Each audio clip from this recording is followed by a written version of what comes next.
I heard there was a a guy on the right of me, a black guy, and he said, even though he was saying the Israelis and the Palestinians have come together,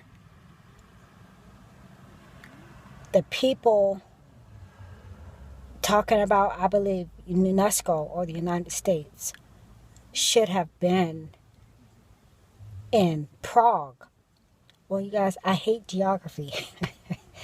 I sucked at it in school. So, black guy sitting on the right of me said the Israelis and the Palestinians have come together, and they, and I believe they is the UN, should have been in Prague. Well, long story short, I believe the person on the right of me, after thinking about it today and listening to a tribute to Martin Luther King Jr., was Martin Luther King Jr. or representative of Jesus, or both. A little bit from his facial features, he kind of looked like my pastor, but my pastor kind of looks like Martin Luther King Jr. too. That's important. The UN, their headquarters is in Paris.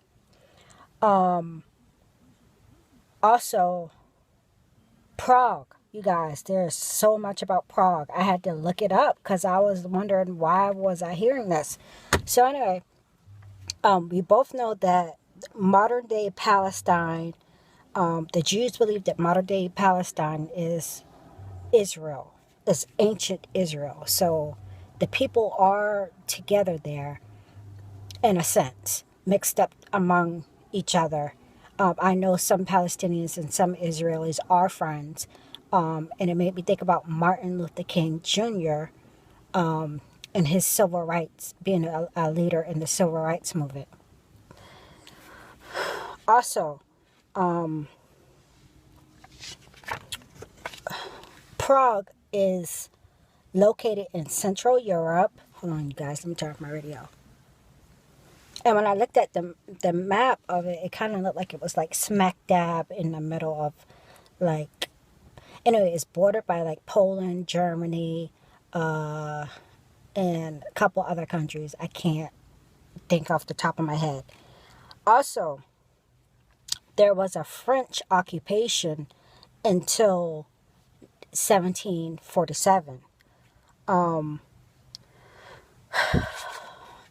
Let me go to the back, you guys. This is going to be short. There's a district called Prague 1. It is the medieval heart of the city. It's the medieval heart of the city.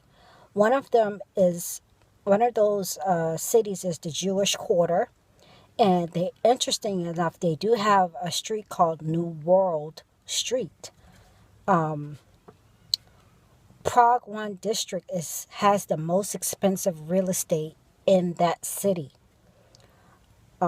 It's also a UNESCO World Heritage Site. There's a castle, Prague Castle, which presidents, kings of Bohemia, Holy Roman emperors, and presidents of the Czechoslovakia lived in that castle. It's the largest castle in the world.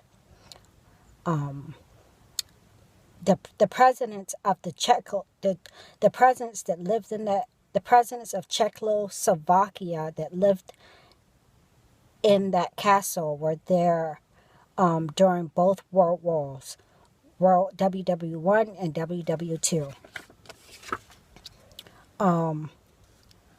Also, two more things.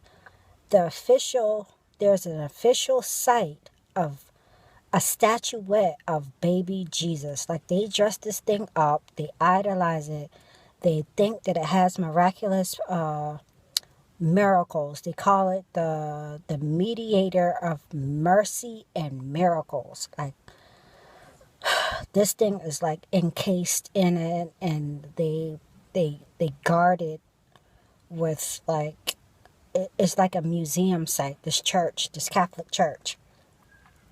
Also, the great Protestant Reformation from the Catholic Church, or the split from the Catholic Church, initiated by Martin Luther.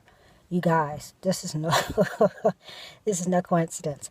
And also, Martin Luther wrote the 95 thesis letter, published in 1517 till 1648. The Peace of Westphalia that ended the 30-day war. So there was a peace war that lasted for 30 years. But Martin Luther, you guys, he was there in Prague. He led the Protestant Reformation. Either he was from there, or he led it there. You guys, that's just super interesting. So I'm really thinking that the Lord's trying to say that if they were trying to deal with something, it made me think, rend into Caesar's, which is Caesar's, and rend into God's, what is God's. And that's just paraphrasing that verse. Like, don't be dealing with something that ain't yours.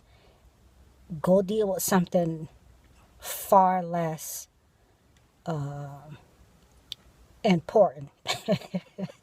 That's what came to my mind. Especially when I found out there were that Prague castle, to Holy Roman emperors in Prague. So